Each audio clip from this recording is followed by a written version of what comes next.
चलिए सबसे पहले गायत्री महामंत्र। ओम भूर्भुवः स्वः तत्सवितुर्वरेण्यं भर्गो देवस्य धीमहि धियो यो नः प्रचोदयात्।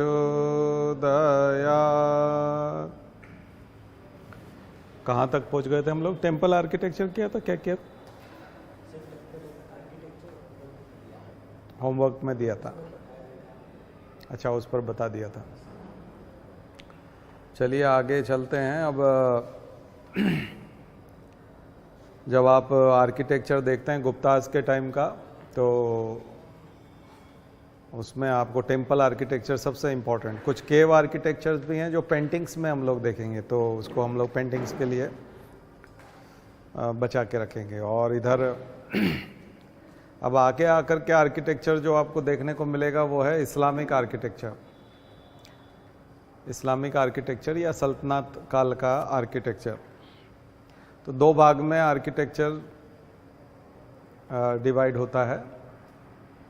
पहला है सल्तनत काल वाला, ऊपर का स्लेव डायनेस्टी, और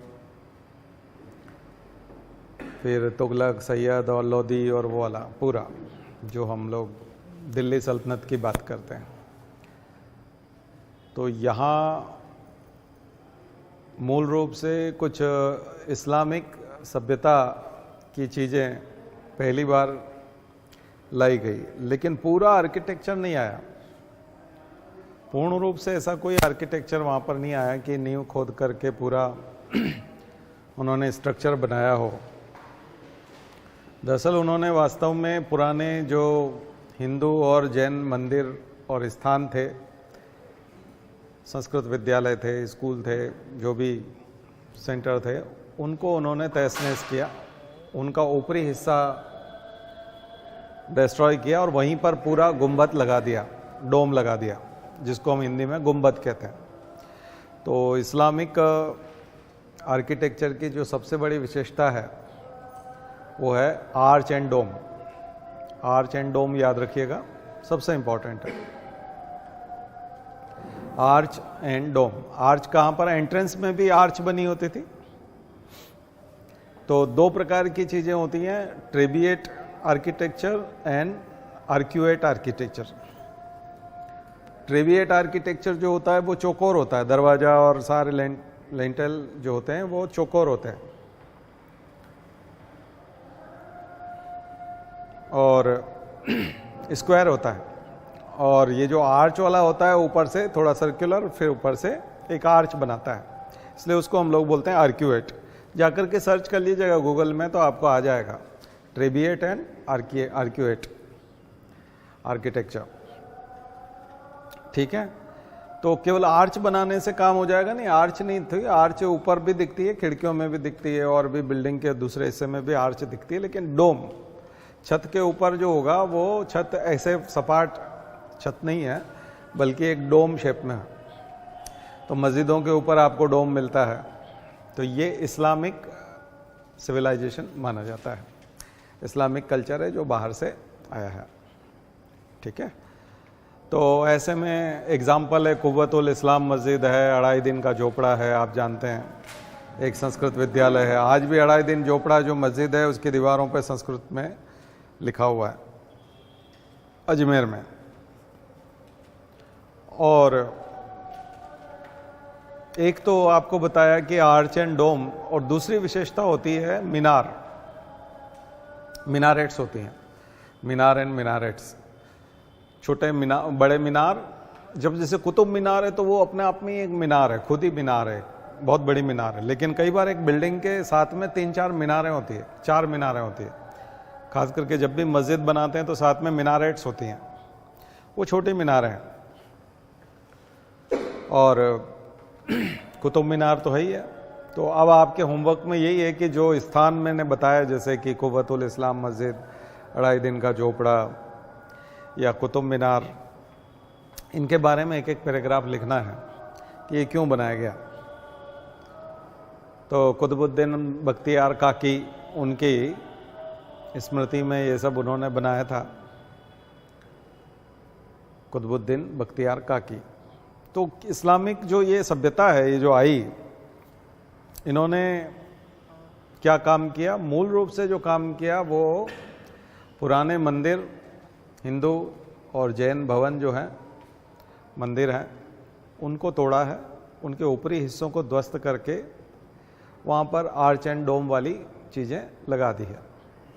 तो उससे वो उनकी बिल्डिंग जो है वो इस्लामिक बिल्डिंग के रूप में कन्वर्ट हो गई।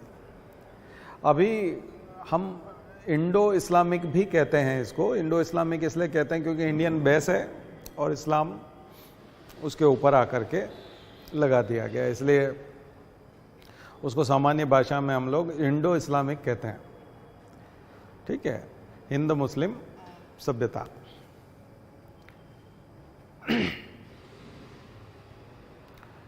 इसके अलावा इन्होंने पूरे पूरे नए शहर बसाए हैं, क्योंकि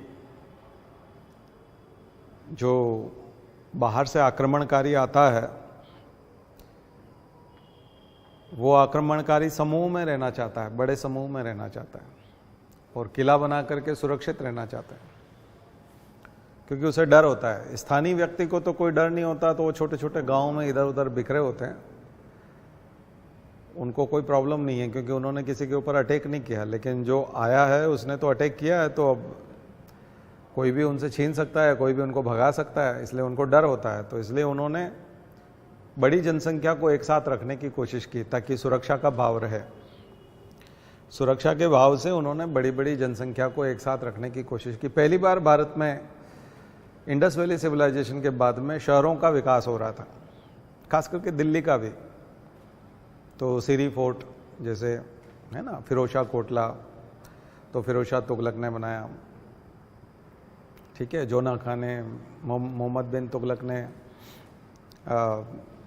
जहाँ पनाह बनाया। ऐसे अलग अलग सिटी जो है, अभी आप देखेंगे जो दिल्ली है वो कम से कम 15-20 छोटे छोटे जो गांव हैं उनको बड़ा बनाया गया उस समय में किसी न किसी बादशाह के द्वारा, और उसी से पूरा दिल्ली की बसावट है, पूरा दिल्ली। तो जो अभी जो फिरोज शाह कोटला मैदान है क्रिकेट का, वो फिरोज शाह तुगलक का बनाया हुआ फिरोज शाह कोटला गांव था, कोटला गांव था जिसका नाम था फिरोज शाह कोटला।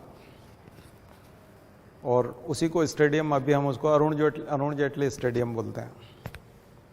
उसी में मैच हुए थे दिल्ली के सारे वर्ल्ड कप के, तो दिल्ली के मैच उसी में होते हैं। वो छोटा मैदान माना जाता है क्योंकि आगे फैलाने की गुंजाइश नहीं है, इसलिए वहाँ चौके छक्के ज़्यादा लगते हैं। तो ऐसी बात होती है कि वो छोटा मैदान है फिरोज शाह कोटला। तो ये सारे शहर उसी समय के हैं। और महरौली जो छोटा सा गांव था, वहीं पे कुतुब मीनार बनने से अब आप देखो, अब तो खैर शहर बहुत बड़े हो गए, लेकिन उस समय में भी महरौली गांव के पास में ही कुतुब मीनार बनाई गई थी। इसी तरह से जो हम हवाई अड्डे की बात करते हैं कि पालम हवाई अड्डा है, तो पालम गांव था, तो पालम गांव था, पालम गांव का विकास किया गया थोड़ा सा। ठीक है ना, बहादुर शाह जफर के समय में कहा जाता था कि आलम से पालम तक, लाल किले से पालम गांव तक ही उनकी सत्ता थी। तो जहां अभी IGI है, इंटरनेशनल एयरपोर्ट, तो उसमें जो T3 है वो तो IGI के अंदर नया वाला बना है, लेकिन जो T1 है वो वही है। तो T1 आपको वहाँ मिलेगा, T1 टर्मिनल 1 जो है वो कहाँ मिलेगा? पालम गांव में। पालम हवाई अड्डा बोलते थे पहले किसी समय में। तो ये दिल्ली के जो है, ये खास करके सब दिल्ली के आसपास ही है, ये सब विरासत आर्किटेक्चर वाली। ठीक है ना। और यहाँ पर भी आप लोग थोड़ा सा प्रोविंशियल वाला कर लीजिएगा कि प्रांतीय के दरअसल क्या होता है कि हम लोग आर्किटेक्चर करते हैं तो मुख्य रूप से राजधानी के आसपास वाला ज़्यादा करते हैं। ठीक है ना, हम लोग आगरा और दिल्ली के आसपास ज़्यादा चलता है, लेकिन होना ये चाहिए कि प्रोविंशियल डेवलपमेंट भी हमको देखना चाहिए। प्रांतीय और विकास कैसा हुआ तो अगर आप देखेंगे तो गुजरात में विकास हो रहा था, आप देखेंगे राजस्थान में विकास हो रहा था, बंगाल में हो रहा था और साउथ में हो रहा था। ठीक है, तो ये सब आपको देखना। उस समय साउथ के मंदिर वाले किए थे हम लोगों ने, नहीं बताया था होमवर्क में, पल्लव पाल वाले बताए थे। अच्छा, नहीं वो भी करिएगा, साउथ वाला भी करिएगा। टेम्पल आर्किटेक्चर साउथ का बहुत समृद्ध है, जो द्रविड़ वाला है बहुत समृद्ध है, उसको भी कीजिएगा। बाकी दूसरा स्थापत्य तो बाहर का, फिर वो किले हैं जो हम देखेंगे कि गोलकोंडा का किला है, बीजापुर, बीदर, ये सब किले हैं, तो उसको प्रांतीय वाले में जरूर कीजिएगा। बहमनी साम्राज्य जो टूटा और बहमनी साम्राज्य के जितने भी दूसरे घटक हैं उन सब ने अपने यहाँ किले बनाए थे, वही फिर शिवाजी ने जीते थे वही सब किले, और उन किलों पे कब्जा किया था। ठीक है ना, जब भी कभी ऐसे लोग रहते हो ना, जब किसान हैं, किसान के पास भी खोने के लिए कुछ नहीं है, आम जनता है, मजदूर है, उनको खोने के लिए कुछ नहीं है, तो खुले में रहते हैं। तो शासक जो है हमेशा किसी न किसी फोर्ट बना के उसके अंदर सबकी संपत्ति लूट कर, सबसे टैक्स लूट कर वो किलों के अंदर रहना चाहता है, वो किलों के अंदर रहना चाहता है। फोर्टिफिकेशन का मतलब यही है, सुरक्षा का भाव। तो आपको सुरक्षा की जरूरत क्यों है? क्योंकि आपने बहुत ज़्यादा इकट्ठा किया है, इसलिए आपको सुरक्षा की आवश्यकता है। और सेना की भी आवश्यकता। अब जो इकट्ठा कर लिया है उसी से लोगों को सैलरी दे के आप सैनिक बनाओगे और उसी से किले की सुरक्षा करवाओगे, बड़ा सा गेट लगाओगे। अभी भी देखो, जो जितना ज़्यादा बदमाश आदमी है उसकी उतनी ऊंची कोठी होती है और उसके घर की दीवारें भी ज़्यादा ऊंची होती है। जितना ज़्यादा बदमाश, शरीफ आदमी के घर में ज़्यादा झंझट नहीं होता। ठीक है, तो फोर्टिफिकेशन का मतलब यही था। ठीक है, क्योंकि आपने इतना टैक्स वसूल कर रखा है, जनता से इतना कुछ छीन रखा है कि किसी भी दिन जनता में अगर विद्रोह जागा और उनको लगा कि हमको ये वापस लेना है तो एकदम से अटैक करेंगे। तो उसी जनता में से जो ताकतवर हैं उन्हीं को क्षत्रिय मान करके उनको नौकरी दे देते हैं, उनको सैनिक बना देते हैं कि आप तो बहादुर आदमी हो, आप इन लोगों के जैसे थोड़े हो, आप आइए, हम आपको सैलरी देते हैं और ये हथियार देते हैं, आप हमारी सुरक्षा कीजिए और अपने परिवार का पालन कीजिए। ठीक है, तो जो समर्थ लोग हैं उनको मिला लिया, बाकी लोग व्यापारी लोग जो थे वो व्यापार करते रहे, जनता को सूद दे करके और ऐसे कर्जा दे करके, सूद वसूल करके अपना गुजारा करते रहे और सरकार को टैक्स देते रहे। यानी कि जो राजा था, नवाब था, बादशाह था, सुल्तान था, जो भी, उसको टैक्स देते रहे। यही सब सिस्टम है जो अब उसका स्वरूप डेमोक्रेसी में बदल गया है, अब दूसरा स्वरूप है। ठीक है, तो ऐसा समझिए। तो असल में यहाँ जो समझा रहा हूँ आपको उसका स्वरूप दूसरा है। वहाँ तो रटते हैं, तो रटना तो हो जाएगा, आप कर लोगे। ठीक है ना। अब जो सबसे इम्पॉर्टेंट चीज़ है वो है मुगल काल, क्योंकि मुगल काल में जो स्थापत्य आया, आर्किटेक्चर था, उसने बहुत बड़ा स्वरूप हासिल कर लिया। बाबर को तो ज़्यादा मौका नहीं मिला था क्योंकि बाबर का समय कम था, तो बाबर ने 2 मस्जिदें भर बनाई थी, ज़्यादा नहीं बनाई। एक पानीपत में बनाई थी एक मस्जिद और एक संभल में बनाई थी यूपी में। और जो बाबरी मस्जिद है अयोध्या की, वो मीर बाकी ने बनाई थी, उनके सिपह सालार थे। बाबर का जो सिपह सालार था, जनरल था, वो मीर बाकी था। वो उससे प्रभावित था बाबर से कि उसने 2 मस्जिदें बनाई तो मैं भी एक मस्जिद बनाऊं। तो उसने फिर वो अयोध्या में बाबरी मस्जिद बनाई थी। उसका नाम बाबरी मस्जिद था लेकिन बाबर ने नहीं बनाई थी, मीर बाकी ने बनाई थी। बाद में 6 दिसंबर 1992 को वो तोड़ दिया गया और अब तो वहाँ मंदिर बन रहा है। ठीक है, राम मंदिर बन रहा है उसी स्थान पे। तो ये जो घटना है, और चूंकि इस बार राम मंदिर का उद्घाटन भी है, तो थोड़ा सा ये वाला क्वेश्चन इम्पॉर्टेंट है कि वहाँ जो मस्जिद थी वो किसने बनाई थी, तो मीर बाकी ने। ठीक है, 1555 के आस 1555 में तो अकबर ही आ गया था, हुमायूं था उससे पहले थोड़ा सा, बाबर के समय में, बाबर के समय की है वो, और बाबर का ही जनरल था। हुमायूं भी इधर उधर भागता रहा, हुमायूं को भी ज़्यादा समय नहीं रहा क्योंकि उसको भी बहुत कम समय मिला भारत में रहने का। 2 बार भागना पड़ा, 2 बार सत्ता से बेदखल हुआ, फिर उसने आकर के सत्ता हासिल की। उसने भी दीनपना नाम का एक शहर बनाना शुरू किया था, लेकिन भागने की वजह से फिर शेरशाह सूरी ने उसको शेरगढ़ बनाया। दीनपना को क्या बना दिया? शेरगढ़। तो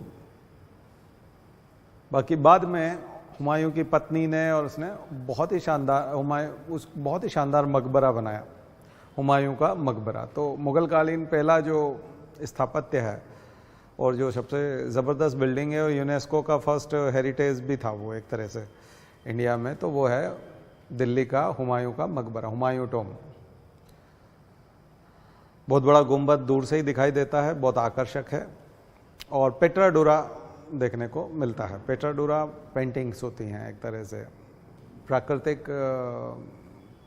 फ्लोरा जो होता है उसको अच्छे से पेंट किया जाता है, पेट्राडुरा। उसके बाद जो समय आता है वो अकबर का समय है। अकबर को बहुत लंबा समय मिला था और अकबर ने काफ़ी कुछ निर्माण किया, और उसमें सबसे इम्पॉर्टेंट है आगरा का किला। पूरी तरह से तो नहीं बना था आगरा का किला, लेकिन आगरा का किला बनाने की शुरुआत अकबर ने की थी। और बाद में आपको स्टोरी पता है कि सलीम चिश्ती की दरगाह फतेहपुर सीकरी में है, और वहीं पे उनकी आश्रम था, खानका थी, एक गुफा थी फतेहपुर सीकरी में, जहाँ सलीम चिश्ती मिलते थे। तो शेख सलीम चिश्ती सूफी संत थे, चिश्तिया सिलसिले, चिश्तिया जो ऑर्डर है उसके, और काफ़ी जाने माने संत थे उस ज़माने के। उनके पास जब अकबर आया तो जोधा जो उनकी पत्नी थी, उनको कोई बच्चा नहीं था, सबसे महत्वपूर्ण रानियों में से थी। और जब शेख सलीम चिश्ती से उन्होंने आशीर्वाद लिया तो उनको बच्चा प्राप्त हुआ, तो उसी का नाम सलीम रखा गया। जो बाद में शासक बनने के बाद राजा जब बना वो, तो उसको जहांगीर नाम उसने टाइटल अपना लिया, तो जहांगीर को ही सलीम कहते हैं। तो वो सलीम नाम सलीम चिश्ती से ही पड़ा, जो मैंने सूफी में शायद बताया भी था आपको। वहीं पर उन्होंने कहा कि चल, जिस गुरु की वजह से, जिस सूफी संत की वजह से हमें संतान प्राप्ति हुई है, तो हम अपनी राजधानी, हम इन्हीं के चरणों में रहना चाहते हैं। तो आगरा का किला जो है वहाँ से 23 किलोमीटर दूर फतेहपुर सीकरी है। तो 23 किलोमीटर दूर उन्होंने कहा अब हम रोज़ आना जाना तो नहीं कर सकते, तो हम यहीं पे शिफ्ट हो जाएंगे। तो उन्होंने राजधानी वहीं बनाई, अकबर ने वहीं पर राजधानी बनाई, जिसका नाम है फतेहपुर सीकरी। और वहाँ है बुलंद दरवाज़ा, जो पहली बार एक ऐसी आर्च आपको देखने को मिलेगी जो इंडिया में बहुत यूनिक है। बुलंद दरवाज़ा गुजरात विजय की याद में बनाया गया था। तो बुलंद दरवाज़ा पे एक शॉर्ट नोट जरूर बनता है, जरूर लिखिए, उसकी विशेषता बताइए, और एक पैराग्राफ कम से कम आपको बुलंद दरवाज़ा पे बनाना चाहिए। दूसरी महत्वपूर्ण बिल्डिंग है वहाँ की पंचमहल। पंचमहल 5 स्टोरी बिल्डिंग कह सकते हैं, लेकिन पूरी तरह से 5th फ्लोर जो है उसका केवल एक छतरी है, बाकी स्टेप बाय स्टेप पंचमहल बनाया गया। और चूंकि आप जानते हैं कि उनके दरबार में सवाई मानसिंह थे, जोधा के भाई, और पत्नी भी जोधा थी, तो हिंदू इन्फ्लुएंस, खास करके राजपूत शैली यहाँ पर देखने को मिलती है। तो राजपूत शैली, 2-3 बातें हैं राजपूत शैली में। राजपूत शैली में जो जिसको हम सामान्य भाषा में छज्जा कहते हैं, जो थोड़ा सा ऊपर जो हम छत डालते हैं, वहाँ पर हिस्सा एक बाहर की तरफ निकाल देते हैं। तो छोटे छोटे सेमी एरो या यूँ कहें कि तीर के जैसे कर्व्ड पिलर्स होते हैं, जिनके ऊपर वो टिका रहता है। और दूसरी चीज़ है हैंगिंग बालकनीज, बाहर लटकती हुई बालकनीज होती हैं, ये राजपूत शैली है। ये अकबर ने इस्तेमाल किया फतेहपुर सीकरी में। तो हैंगिंग बालकनीज कभी भी आता है तो हैंगिंग बालकनीज बहुत इंपॉर्टेंट है। आर्च और डोम तो आप देखेंगे कि राजपूतों ने मुगलों से लिया है, वो भी कई जगहों पर डोम यूज करते हैं, लेकिन ज़्यादातर आर्च यूज करते हैं। गेट जो है उनके आर्क्यूएट हैं। पहले ट्रेबिएट होते थे, बाद में आर्क्यूएट होने लगे। वो उन्होंने ये impact of Islamic architecture on Rajput style और impact of Rajput style on Islamic architecture, उल्टा उसका, वो आपको लिखना है कि राजपूत आर्किटेक्चर का प्रभाव इस्लाम पे कितना पड़ा और इस्लाम की आर्किटेक्चर का प्रभाव राजपूत शैली पे कितना पड़ा। अच्छा, मैं जितनी भी बातें आपको ये जो बता रहा हूँ, इसमें सबसे इम्पॉर्टेंट पॉइंट एक और छूट गया जो मैंने आपको पिछले वाले में नहीं बताया, क्योंकि पिछले वाले में तो ज़्यादा स्थापत्य है नहीं, यहीं से शुरू हुआ है। वो है बिल्डिंग मटेरियल। तो बिल्डिंग मटेरियल कौन सा यूज हुआ है, वो परीक्षा में जरूर पूछा जाता है। बिल्डिंग मटेरियल तो ब्रिक्स का इस्तेमाल ज्यादा नहीं है, पत्थर का इस्तेमाल ज्यादा है। और अकबर तक जो इस्तेमाल हुआ है, अकबर के यहां तक, जहांगीर में भी, वो लाल पत्थर है। लाल पत्थर आसपास मिलता था। हालांकि ऊपर सल्तनत काल में भी आपको जितने भी हैं उन सब में आपको ये लिखना पड़ेगा, ठीक है, कि कौन सा पत्थर इस्तेमाल हो रहा है, ब्रिक्स इस्तेमाल हो रही है, ये आपको लिखना पड़ेगा। ये छोड़ दिया हमने थोड़ा सा, ये इसको करना पड़ेगा, ठीक है। जब शहरों की बात आती है तो एक और इम्पॉर्टेंट क्वेश्चन छूट गया जो एमपीपीएससी का तो फेवरेट है। सिकंदर लोदी ने आगरा बनाया था फर्स्ट टाइम। आगरा शहर की स्थापना सिकंदर लोदी ने की थी। ये बहुत ज़्यादा पसंद है एमपीपीएससी को, ये वाला क्वेश्चन कभी भी आ जाए तो याद करना आप।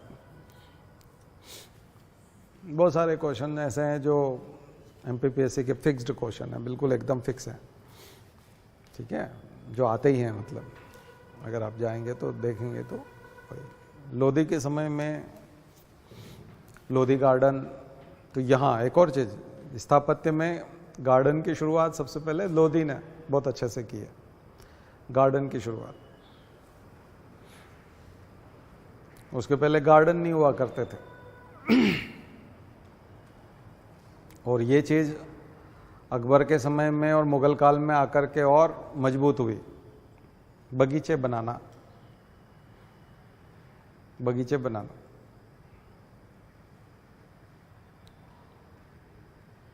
वरांडा, वरांडा की शुरुआत भी, वरांडा नहीं होते थे पहले, बगीचे नहीं होते थे। तो कहाँ बगीचे की शुरुआत हुई ये क्वेश्चन आ सकता है, कहाँ वरांडा की शुरुआत हुई ये क्वेश्चन आ सकता है, ठीक है।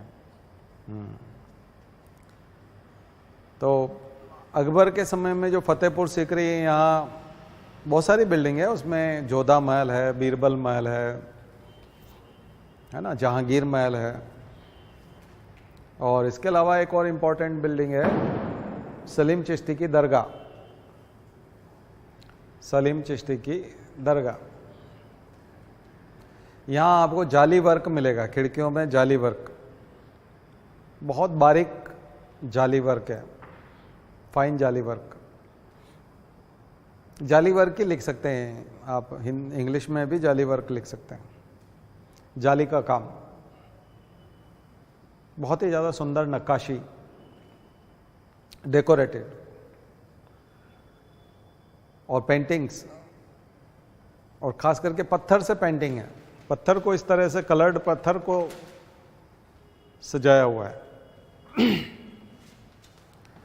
तो फतेहपुर सीकरी की इंपॉर्टेंट बिल्डिंग में सलीम चिश्ती की दरगाह, दरगाह बहुत इंपॉर्टेंट है, बहुत सुंदर है, मार्बल की बनी हुई।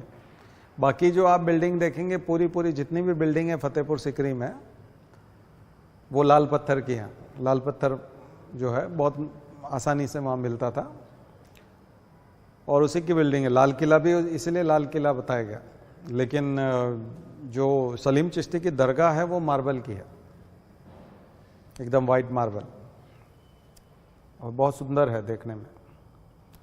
और एक अगली बिल्डिंग है जो सेक्युलर बिल्डिंग है, वो है इबादत खाना। इबादत खाना,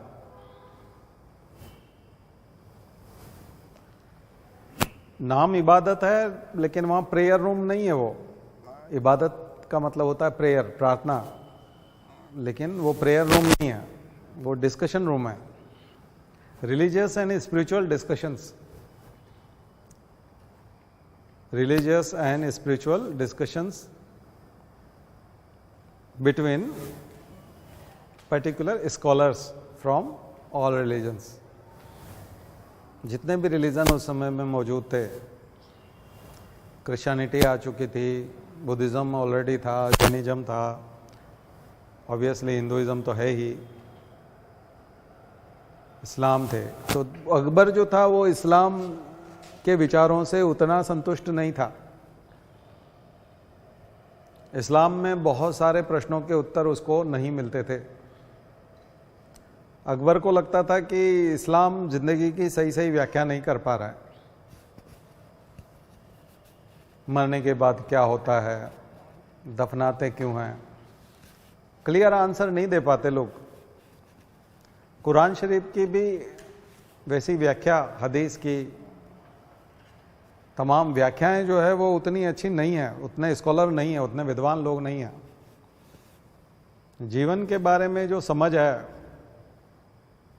सूरज के बारे में, प्रकृति के बारे में, चांद के बारे में, अचानक जो अकाल पड़ जाता है या कम बारिश होती है, ये कौन तय कर रहा है, भूकंप कैसे आ जाते हैं, ऐसे तमाम बहुत सारी उसके मन में। बहुत ज़्यादा पढ़ा लिखा नहीं था अकबर, पढ़ा लिखा था ही नहीं, लेकिन पढ़े लिखे लोगों को बहुत पसंद करता था। इसलिए उसकी इच्छा हुई कि मैं दूसरे लोग क्या सोचते हैं, दूसरे धर्म के लोग क्या सोचते हैं, मुझे वो जानना है। इसलिए वो इनवाइट करता था और उनकी डिबेट करता। हाँ, वो फिर बोलता था कि हमारे वाले तो ये कह रहे हैं कि ऐसा है। अकबर इस मामले में बहुत बिंदास था और बहुत निर्दयी भी था, किसी से भी किसी को भिड़ा देता था, चाहे वो नॉलेज वाला मामला हो, चाहे तानसेन को भिड़ा देता था दूसरे वाले गायक से, हमारे तानसेन जैसा तुम गा ही नहीं सकते, तुम गा के बताओ, फिर ये गा के बताएंगे, चलो मैं देखता हूँ कौन अच्छा है। मतलब उसको डर नहीं लगता था कि मैं क्या कर रहा हूँ, मतलब बहुत रिस्क ले रहा हूँ, ऐसा नहीं, उसको बहुत मज़ा आता था। हमारे तो ये बोल रहे हैं कि मरने के बाद आत्मा होती ही नहीं है, ये सब मानते ही नहीं है। अब तुम बता रहे हो आत्मा है तो कैसे बताओ, चलो बताओ। बोला हमारा उपनिषदों में लिखा। अच्छा बताओ क्या लिखा है, श्लोक सुनाओ, उस श्लोक की व्याख्या करके बताओ। अच्छा फिर तो तुम क्या करते रहते हो, फिर तो ये इनका कितना अच्छा है देखो। तो वो ऐसे करता रहता था, यही काम था, इबादत खाना, है ना। इंटरेस्टिंग है ना बहुत। तो वो तो बादशाह था, उसको तो कोई कुछ कर नहीं सकता था, उसके बाद सेना है, ताकतवर है वो। तो उसने खूब उपयोग किया इन चीज़ों का और खूब चीज़ें सीखी। वो ज्ञान का भूखा था और इसलिए फिर बाद में जब खूब नॉलेज आ गया उसको, तो उसने दीन इलाही धर्म भी खुद का ही बना दिया। हालांकि वो चला नहीं, क्योंकि वो खिचड़ी था, सभी के अंदर से कुछ कुछ अच्छाइयाँ लेकर के, जैसे हमने कॉन्स्टिट्यूशन बनाया वैसे उसने दीन इलाही बना दिया। लेकिन वो एक्सपेरिमेंट था उसका। तो अकबर को ग्रेट इसलिए लिखा जाता है क्योंकि उसमें सीखने की ललक थी और उसने काफ़ी कुछ सीखा भी। और फतेहपुर सीकरी जो है उसके लिए जाना जाता है। इसके अलावा अकबर को जो समय तो ज़्यादा उसको काफ़ी मिला, लेकिन वो अपने बच्चे से बहुत परेशान था, सलीम से, जहांगीर जो बाद में नाम हुआ, उससे बहुत परेशान था क्योंकि वो उसकी बात को बिल्कुल नहीं मानता था। तो उसने जो है अपने पोते को बाद में, जब अंतिम समय में जब उसने अबुल फजल की हत्या करवा दी, उसका काफ़ी क्लोज मित्र था अकबर का, नवरत्न में भी था। और जहांगीर ने, सलीम ने जब हत्या करवा दी अबुल फजल की, तो अकबर को बड़ा शौक लगा। उसके बाद से वो पैरालाइज हो गया। आपने भारत एक को सीरियल में देखा होगा, वो कभी बिस्तर से फिर ठीक से उठ नहीं पाया। तो उसने जो विल लिखा उसमें साफ साफ लिखा कि खुसरो जो है वो आगे बादशाह बनेगा, भारत का ताज उसके पास होगा, अगला राजा वो होगा, जहांगीर नहीं होगा, यानी सलीम नहीं होगा। तो सलीम को इसी बात से गुस्सा आया था। बाद में अकबर के मरने के बाद उसने खुसरो को इम्प्रिजन भी किया और मार भी दिया। और उसी खुसरो को शरण दी थी गुरु तेग बहादुर ने तो उनको भी फांसी पे चढ़ा दिया था, आपको पता है वो सब स्टोरी जहांगीर की, क्योंकि उन्होंने आशीर्वाद दे दिया था कि हाँ तुम्हारे दादाजी ने तुमको राजा बनने का, बादशाह बनने का वसीयत लिखी है, तो तुम ही बनोगे, मेरा आशीर्वाद है तुमको। तो सिख गुरु को भी अपनी जान से हाथ धोना पड़ा, जहांगीर ने उनको भी मार डाला। तो ये सारी स्टोरीज तो आपको पता है, लेकिन यही कारण था कि जहांगीर का जो फ्रस्ट्रेशन था ना उसके अंदर, एक तरह का जहांगीर के अंदर वो था कि मैं जो है अपने पिता का ना हो सका, और पिता ने मुझ पर कभी विश्वास नहीं किया, इसलिए वो ड्रिंक ज़्यादा करता था, पीता ज़्यादा था और हमेशा नशे में रहता था। और खुसरो को मार चुका था तो लोक लाज जो थी उसके अंदर, उसके लिए उसने केवल और केवल सिकंदरा में अकबर की एक बेकार सी मकबरा बना दिया। सिकंदरा में वो मकबरा है अकबर का, एक ही बिल्डिंग बनाई उसने, उसके अलावा उसने और कोई बहुत ज़्यादा एक आध मस्जिद बनाई, बाकी उसने ज़्यादा निर्माण में कोई रुचि नहीं ली। आगरा का किला अधूरा पड़ा था, फतेहपुर सीकरी में जहाँ जो जैसा था वैसा ही था, है ना, बाकी ज़्यादा उसका कोई कुछ नहीं रहा। लेकिन उसने जो एक शेर अफगान को हराया था युद्ध में, तो उसकी पत्नी उसने जीती और अपनी हरम में ले आया। बाद में उसने प्रपोज किया और उससे शादी की,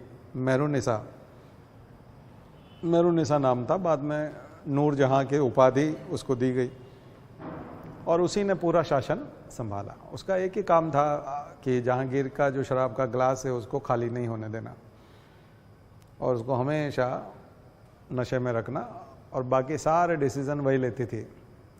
उसने एक बहुत सुंदर इमारत बनाई सफ़ेद संगमरमर की आगरा में, एतमादुद्दौला, अपने पिता के मकबरा बनाया उसने, अपने पिता का टॉम बनाया मकबरा, वो है एतमादुद्दौला का मकबरा। और एतमादुद्दौला का मकबरा बहुत ही सुंदर इमारत है, पेत्रादुरा भी देखने को मिलता है, कैलीग्राफी भी देखने को मिलती है, उस पर कैलीग्राफी भी है, उर्दू में बहुत कुछ लिखा हुआ है। सेम ताजमहल का प्रिकर्सर है वो, ताजमहल की प्रेरणा वहीं से मिली थी शाहजहां को उस इमारत को देखने के बाद। और शाहजहां का नाम खुर्रम था और युवा खुर्रम जो है वो साउथ में उलझा दिया गया। कभी भी मेहरुनिसा ने यानी नूरजहां ने कभी भी उसको आगरा तक आने ही नहीं दिया। हमेशा जहांगीर नशे में रहता था और बेटा साउथ में रहता था, बेटे को नॉर्थ में आगरा तक पहुंचने ही नहीं दिया।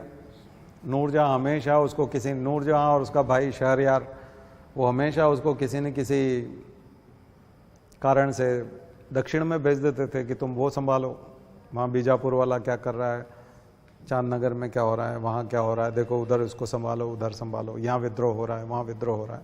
तो उसको गवर्नर बना दिया था साउथ का, और वो गुजरात और आंध्र प्रदेश, कर्नाटक, यहाँ तक घूमता रहता था, इन्हीं चीज़ों में घूमता रहता था। तो आगरा में उसको रहने नहीं दिया गया। तो जो एतमादुद्दौला का मकबरा है उसके पिता का, बाद में शाहजहां ने वहाँ से प्रेरणा ली थी। तो आप अगर कभी ताजमहल देखने जाएंगे और कभी एतमादुद्दौला का मकबरा देखेंगे तो दोनों में आपको कुछ सिमिलरिटीज़ भी दिखेंगी। और अगर आप वहाँ से महसूस कर सकें, अगर आप स्थापत्य को जानते हैं और अगर आप कला के प्रेमी हैं और आपके सेंस ऑर्गन्स जो है वो वाकई में परसेप्शन ठीक से लेते हैं, ठीक है ना, रिसेप्शन हम लोग लेते हैं हाथ से, कोई भी चीज़ रिसीव करते हैं, और परसीव करते हैं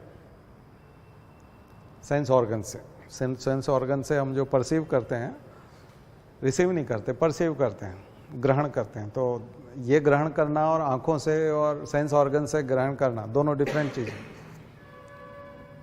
ठीक है। कॉग्निटिव अप्रोच जिसको हम लोग बोलते हैं, उसको बोलते हैं कॉग्निटिव अप्रोच। फिजिकली कोई चीज़ टच करना वो बिल्कुल डिफरेंट चीज़ है। कॉग्निटिव अप्रोच इंद्रियों से जो ग्रहण, इंद्रिय निग्रह, इंद्रिय संग्रह, तो इंद्रियों से जो हम लोग महसूस करते हैं, अगर आप एतमादुद्दौला के मकबरे पे खड़े होंगे और वहाँ महसूस करेंगे तो मैस्कुलाइन फीलिंग्स आएंगी। मैस्कुलाइन फीलिंग्स मतलब मेल वाली, साफ साफ लगेगा ये मेल बिल्डिंग है, यानी नर बिल्डिंग है, मेल है। और ताजमहल पे जो महसूस होता है वो फीमेल बिल्डिंग महसूस होता है कि ये फीमेल के लिए बनाई गई बिल्डिंग है। यानी कि इस आर्किटेक्चर में भी आपको फीलिंग आती है, ठीक है ना, इतना अच्छा आर्किटेक्चर वहाँ पर है। बाकी फोरसाइटनिंग इफेक्ट फर्स्ट टाइम देखने को मिलेगा आपको ताजमहल में। ताजमहल के गेट पर जो फ्रंट जहाँ एंट्री होती है वहाँ पर आप अंदर वाले हिस्से पे जाके जाएंगे तो आपको पूरा ताजमहल दिखाई देगा। जैसे जैसे आप पीछे जाएंगे तो ताजमहल का बीच का जो डोम वाला हिस्सा है केवल वो उतना दिखाई देगा, और जैसे जैसे आप ताजमहल के पास में जाएंगे ताजमहल बड़ा से बड़ा होता जाएगा, और एकदम वहाँ नीचे जा करके देखेंगे तो आपको लगेगा कि ये बहुत ही ज़्यादा बड़ा है। इसको बोलते हैं फोरसाइटनिंग इफेक्ट। एक इल्यूजन तैयार होता है, एक भ्रम तैयार होता है। बहुत सारी बिल्डिंग आर्किटेक्चर में फॉरेन में ये सब चीज़ें होती है, लेकिन यहाँ पर इंडिया में फर्स्ट टाइम जो यूज़ हुआ है वो ताजमहल में हुआ है। Illusion, sight illusion, foreshortening effect. तो जाकर के सर्च कीजिएगा what is foreshortening effect, Google में सर्च करेंगे, यूट्यूब में तो आपको वीडियो भी मिल जाएंगे ताजमहल के, फोरसाइटनिंग इफेक्ट क्या होता है ताजमहल का। तो ये फर्स्ट टाइम इंट्रोड्यूस हुआ है ना। तो अगर आप गाइड करेंगे ताजमहल के लिए और अगर वहाँ ताजमहल देखेंगे गाइड के साथ में तो आपको वो अलग तरीके से दिखाएगा। उसको मालूम है आप यहाँ खड़े होकर के देखिए, फिर यहाँ खड़े होकर के देखिए, फिर वहाँ खड़े होकर के देखिए, फिर यूँ चलिए, इस दिशा में चलिए। हम लोग ऐसे ही घूम के आते हैं तो ऐसे नहीं होता। उसको देखने के लिए पूरी एक कला है उसको देखने का, और दिन भर उसका कलर चेंज होता रहता है। सुबह में अलग कलर दिखता है, दोपहर में अलग दिखता है, 11 बजे अलग दिखता है, 1 बजे अलग दिखता है। तो तरह तरह के कलर होते हैं, क्योंकि वो संगमरमर में सनलाइट के गिरने का जो एंगल पड़ता है उससे आपको कलर अलग अलग दिखाई पड़ते हैं। ठीक है, चांदनी रात में सबसे अलग कलर, सबसे बेस्ट कलर जो है वो चांदनी रात में ताजमहल का दिखता है। तो उसके लिए स्पेशली रात में खुलता है ताजमहल, पूर्णिमा के दिन। उसका अलग से फीस होता है और अलग से, अदरवाइज वो रात में नहीं खुलता। ठीक है, ताज फेस्टिवल होता है, ये सब चीज़ें तो आप थोड़ा पढ़िए उसके बारे में, तो कहीं ना कहीं आपको इंटरेस्ट जगेगा। वो ऐसे ही बिल्डिंग नहीं है, आर्किटेक्चर का सबसे बेस्ट आर्किटेक्चर है उस जमाने का, शाहजहाँ के समय में। शाहजहाँ को गोल्डन एज कह सकते हैं। मुगल में भी सबसे बेस्ट जो है स्वर्ण युग कौन सा है, शाहजहाँ का है। उसी ने किया है सब कुछ। आगरा का किला कंप्लीट किया है पूरा, उसमें मोती मस्जिद भी बनाई है, और दिल्ली का लाल किला बनाया है, दिल्ली का लाल किला। ठीक है, इसके अलावा चार बाग, चार बाग नहीं है, चार बाग, CHAHAR, चार बाग।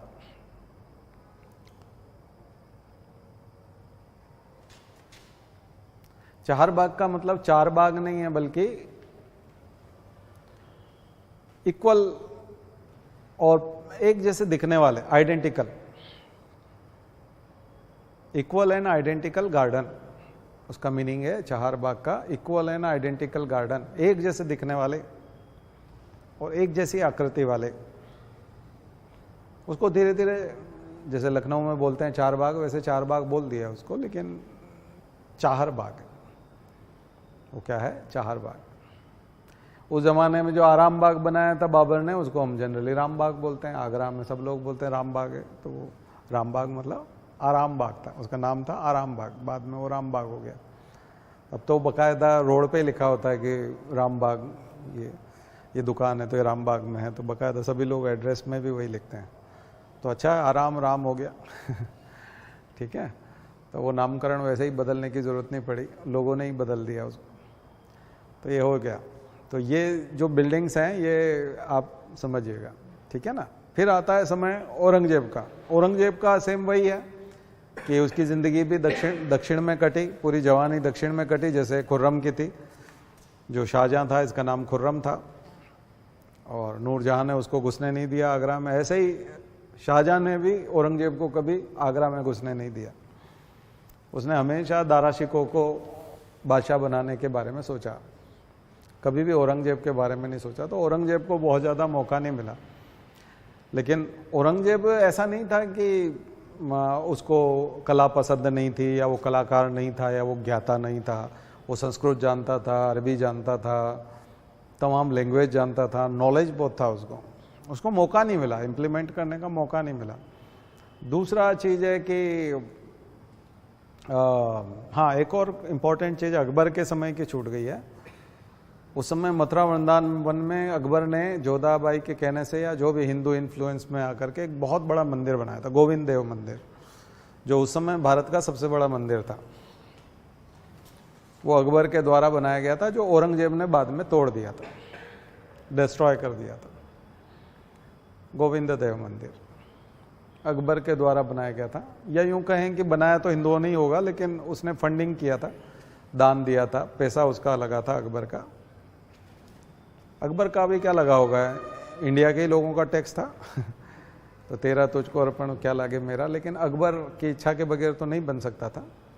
तो इसलिए वो गोविंद देव मंदिर उस समय का सबसे बड़ा मंदिर बना था, जिसे फिर बाद में औरंगजेब ने तोड़ दिया। तो औरंगजेब ने मंदिरों को तोड़ने का काम किया, मूर्तियों को तोड़ने का काम किया।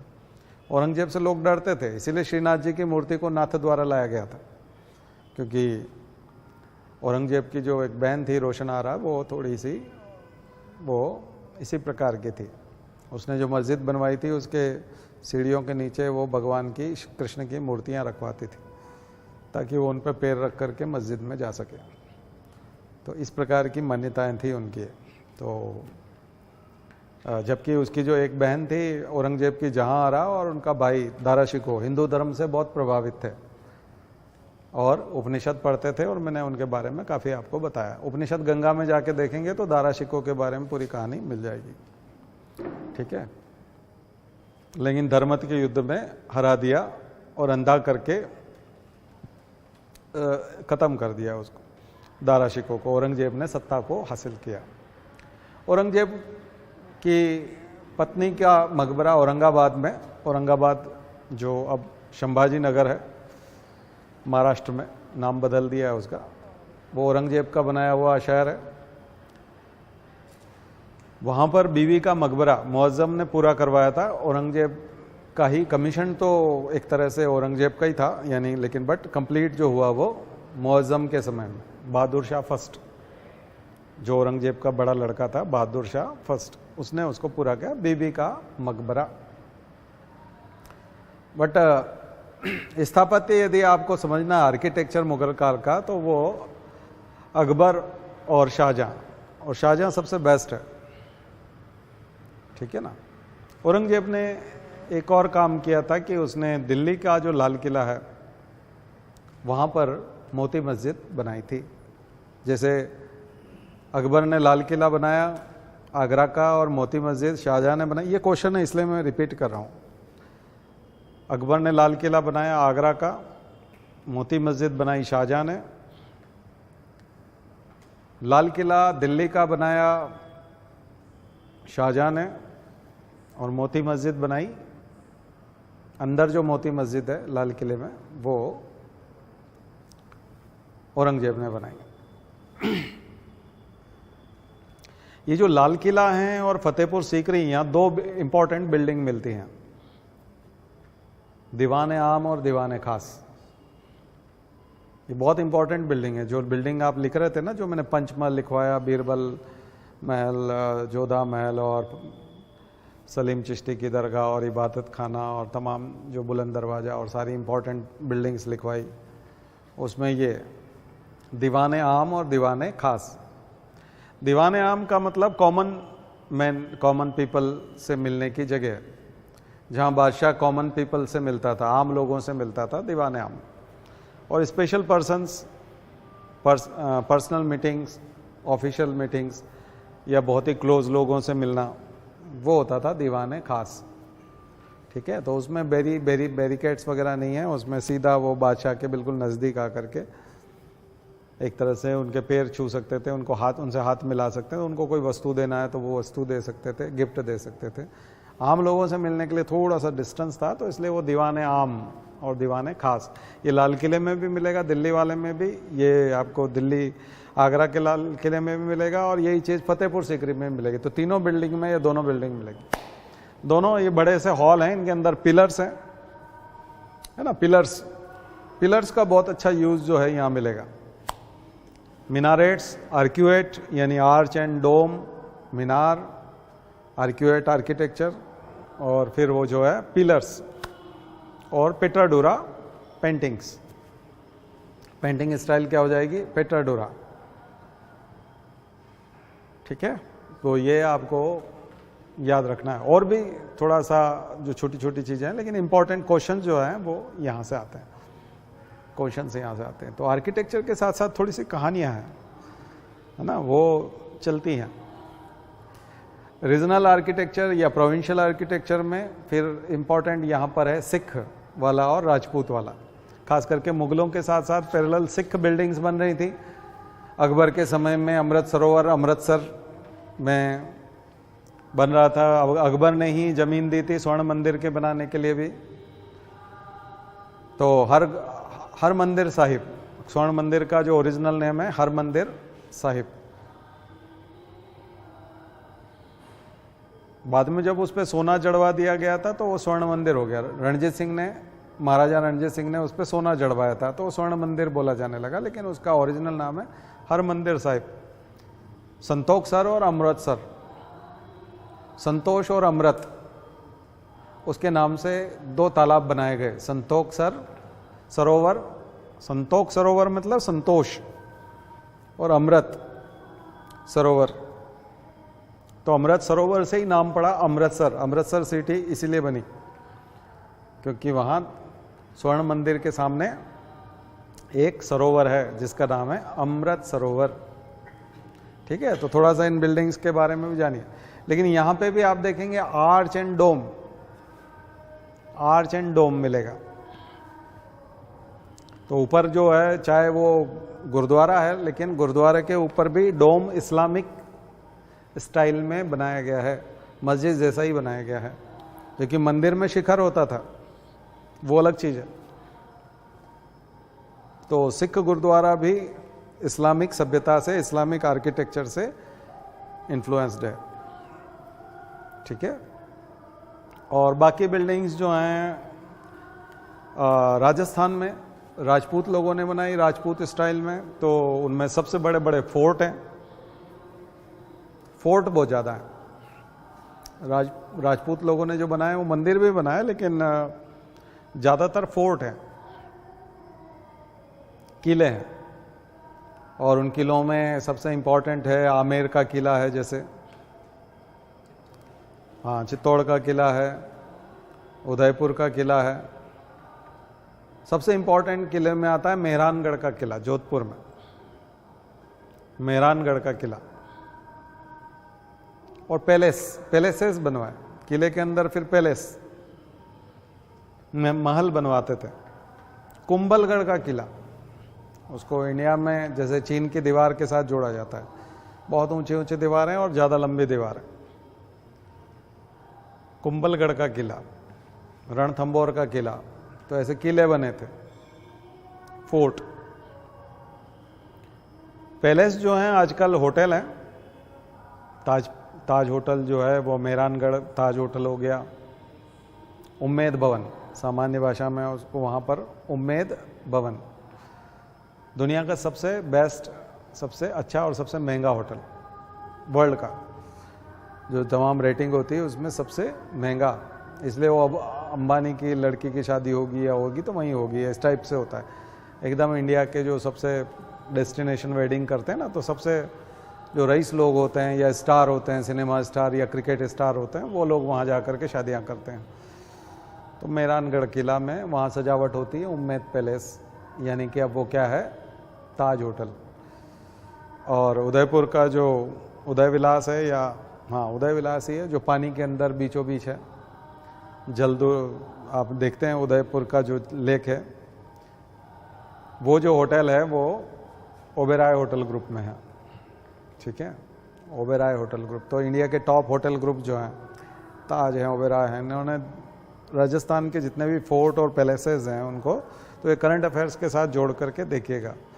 किसी की शादी धौलपुर में हो रही है, किसी की कुंभलगढ़ में हो रही है, किसी की और किसी फोर्ट में हो रही है, तो आप देखोगे कि स्टार्स की जब शादियां होती है तो आप थोड़ा सा सर्च कीजिए, विकिपीडिया पे जाकर के उस होटल को सर्च करेंगे तो फिलहाल का वो आ जाएगा। इकोनॉमी है राजस्थान की, इकोनॉमी, आज तो इलेक्शन थे राजस्थान में, इकोनॉमी किस पे, टूरिज्म बेस्ड है। टूरिज्म बहुत अच्छा, बहुत टूरिस्ट आते हैं बाहर से, खास करके इन बिल्डिंग्स, आर्कियोलॉजी को देखने आते हैं। आर्कियोलॉजिकल एस्पेक्ट्स इसलिए देखिए, खास करके मैंने आपको बताया था कि यूएस के पास तो 200 ईयर्स का ही लिगेसी है ना, ज़्यादा नहीं है। 200 साल पुराना यूएस है, तो उसके पास तो कुछ है नहीं। 200 साल सबसे मैक्सिमम है उसके यहाँ। तो जब मैं यूएस गया और वहाँ मैंने जो फ़ोटो भी खिंचाया जिन बिल्डिंग्स के पास में, तो वो सबसे पुरानी बिल्डिंग 200 साल पुरानी, 180 ईयर, 190 ईयर, सबसे मैक्सिमम।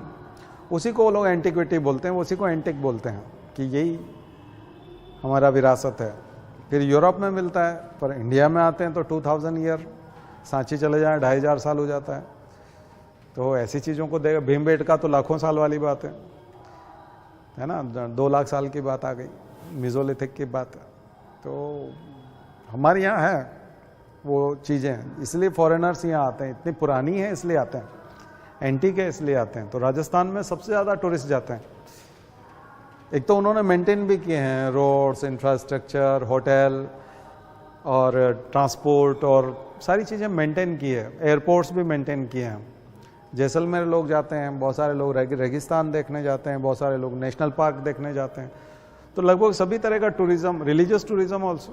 तो वहाँ आपको रिलीजियस वाला भी, पुष्कर का मेला लगता है तो कल्चरल टूरिज्म, एक कल्चर है मेला, उसमें ऊँट आते हैं और ऊँटों की बिक्री होती है। तो बड़ा अजीब लगता है उनको। कोई जानवर भी बेच सकता है, कोई बैल को बेचता है, कोई गाय को बेचता है, कोई भैंस को बेच रहा है।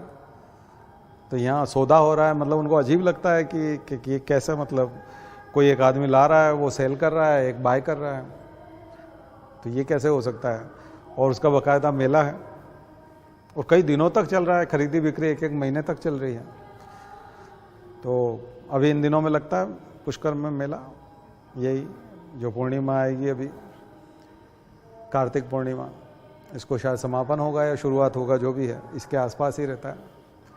ठीक है, तो रिलीजियस आस्था तो नहीं है उनकी हिंदू धर्म के प्रति कोई, लेकिन बहुत सारे लोग यहीं छूट जाते हैं, अपना वीज़ा पासपोर्ट सब पानी में डाल देते हैं और यहीं बस भक्ति भाव में रम जाते हैं। वो जाते ही नहीं अमेरिका।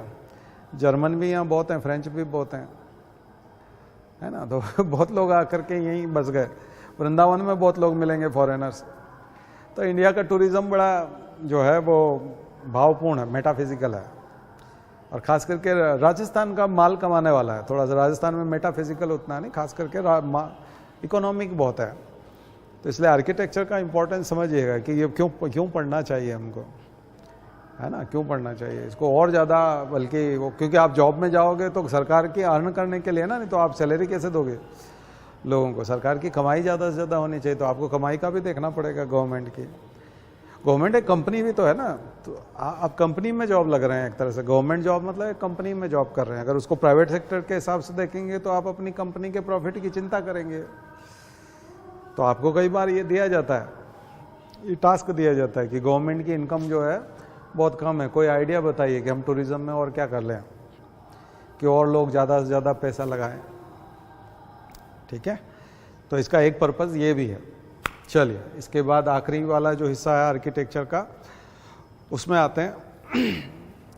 वो हिस्सा है अंग्रेज़ों वाला, खास करके स्पेशली अंग्रेज़ों का। यूँ तो हमारे यहाँ फ्रेंच भी आए और पोर्तुगीज़ भी थे, डच भी थे, लेकिन सबसे ज़्यादा जो समय बिताया वो अंग्रेज़ों ने बिताया। और यहाँ छेड़छाड़ भी खूब की। पोर्तुगीज़ ने गोवा में की। ठीक है, तो वो जो लेके आए थे आर्किटेक्चर, उसको बोलते हैं गोथिक आर्किटेक्चर। गोथिक आर्किटेक्चर, और गोथिक आर्किटेक्चर जो था, उसने यहाँ के आर्किटेक्चर से भी कुछ चीज़ें लेकर के नई नई बिल्डिंग्स बना ली।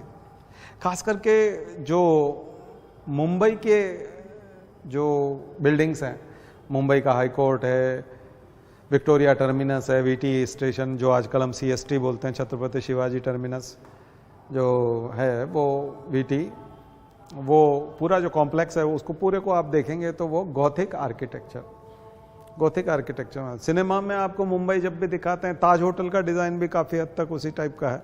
ठीक वैसे ही वहाँ का जो चर्च है, वहाँ का सेंट जेवियर कॉलेज है, और भी बिल्डिंग्स हैं, हाई कोर्ट बिल्डिंग है ना। तो ये जब जो जितनी भी अंग्रेज़ों ने उस समय में बनाई है, वो सब गोथिक आर्किटेक्चर का एग्जाम्पल है। ठीक है, और उन्होंने भी डोम लिया है काफ़ी हद तक, और आर्चेज ली हैं, और बस ये है कि पॉइंटेड ऊपर के जो हिस्से हैं वो सारे पॉइंटेड बनाए हुए हैं। उसमें आप देखेंगे तो गोथिक स्टाइल देख लीजिएगा, समझ में आ जाएगा आपको, खास करके चर्च बनाने की स्टाइल है। ठीक है, दूसरा स्टाइल है नियो क्लासिकल या नियो रोमन स्टाइल, दोनों बोलते हैं उसको। ठीक है, ब्रिटिश स्टाइल को गोथिक स्टाइल कह सकते हैं, और नियो रोमन या नियो क्लासिकल, नियो रोमन या नियो क्लासिकल।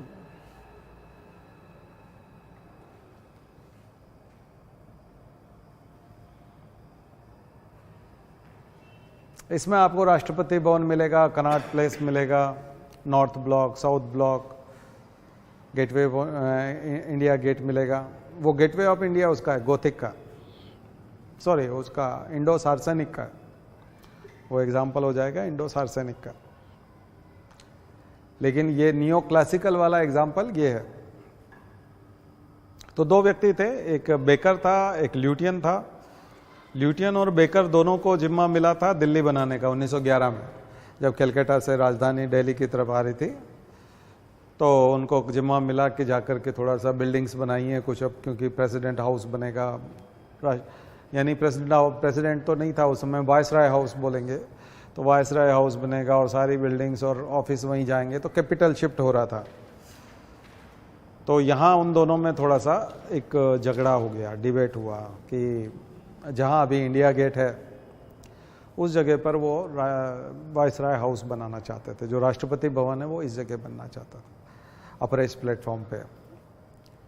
तो उसमें ल्यूटियन जो है वो उस बहस में उन्होंने कहा नहीं नहीं, यहाँ इसलिए नहीं बनेगा क्योंकि ये बहुत अनस्टेबल है, अर्थक्वेक प्रोन एरिया है, और अर्थक्वेक कभी भी आएगा तो बिल्डिंग को बहुत नुकसान होगा, इसलिए बिल्डिंग हमको ऐसी एरिया में बनानी चाहिए जो थोड़ा सा लोअर एरिया। तो वो बोले नहीं, उसमें उसका शो खत्म हो जाएगा, इतनी शानदार बिल्डिंग बना रहे हैं, इतना खर्चा भी कर रहे हैं, ऊपर से दिखेगी तो सबको दिखेगी। तो आप देखेंगे कि इंडिया गेट ऊपर की तरफ है, अपर साइड पे है, और राष्ट्रपति भवन जो है वो थोड़ा सा अंदर दबा हुआ सा है नीचे। लेकिन फाइनली ल्यूटियन का ही जो है आइडिया पास हुआ और उसको किसी दूसरी ब्रिटिश कॉलोनी में काम करने के लिए भेज दिया गया, बेकर को। लेकिन वो जो बिल्डिंग्स बनी वो ल्यूटियन दिल्ली कहलाती है।